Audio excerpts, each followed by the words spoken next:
Hey friends, if you wish to uninstall the graphics display driver on your Windows 11 computer, then please watch this video. I will guide you through the process. So search for device manager in the Windows search bar and open device manager.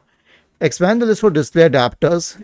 Usually you would find two adapters here. One is the internal one and one is the dedicated one. Some computers don't have the dedicated one.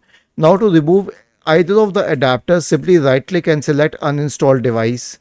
Okay, but here's the thing: if you are uninstalling the internal adapter, it will shift you to the basic graphics card adapter on your system. In that case, you can also click on action and scan for hardware changes. It will reread the adapter and reinstall the drivers even if you uninstall it. Was this helpful? If yes, then please subscribe to the channel. If not, then let us know in the comment section of the video on how we could help you further. Thank you for watching this video and have a nice day.